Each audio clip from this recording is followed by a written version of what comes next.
Hello, folks. I'm going to tell you a story. Happened to me in 1981. That's a long time ago. I forgot all about it, didn't I? Well, anyway, in May, I think it was 1981. I was working up north. We flew up to Derby, and then we were picking up a vehicle which had been left there for us by a previous team, and we were going to make our way to Kununurra and start our working all the way back to Perth. Well, we got as far as Fitzroy Crossing at lunchtime, and we thought, oh, we'll go for a walk, eh? At Gieke Gorge, and it doesn't strike horror in my mind anymore. Unbeknownst to me, the chap I was with, or we were together, was a bit of an adventurer, wasn't he? And we went for a walk up Gieke Gorge. And he said, let's go for a climb. And I thought, oh, well, why not? So we started climbing up this cliff. That's right, a cliff.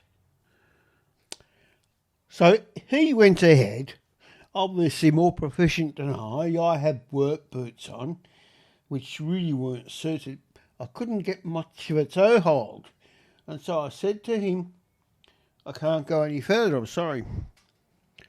Okay, so he went to the top.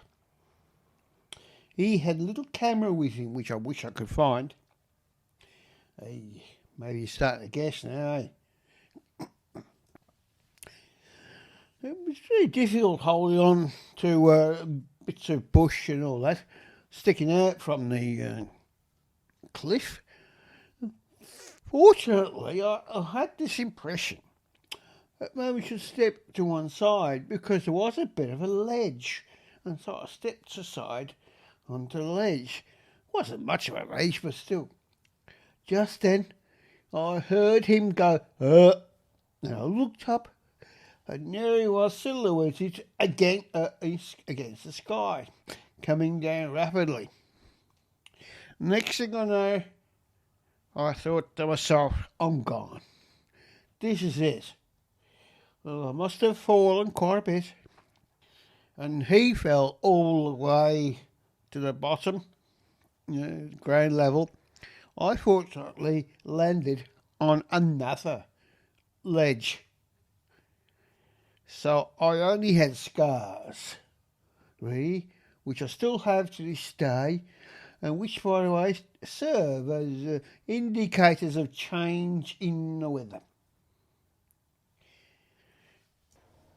I reckon that I must have possibly been knocked out. I don't know. I know I must have been also in shock. Because this ledge I was on, I could hear the guy. I'm deliberately not mentioning his name. I could hear him groaning away, and I said, I'm coming down to you, I'm coming. And I rather fancied that I could just jump off and float down to him. That's right. Obviously the mind does strange things. Anyway, the Russian took hold of me and I climbed down. I don't know how long it took. I got to him and he was on his back. And by that time I could see, actually by looking in his eyes, that he was dead. Mind you, we always had done at work first aid. I knew that it's not for me to say that. And so I commenced CP, cardiopulmonary resuscitation. And let me tell you, it was not pleasant because he had vomited. Need I say more? It was at that stage, of course, where I realised he was quite painful for me to do that. Afterwards, I found out I had a cracked rib or two. So I ran back. What else could I do? This, of course, took place over many minutes. I ran back to the rangers and they heard me calling, help, help, but I couldn't yell out very much. Oh well, that's the first part, I think.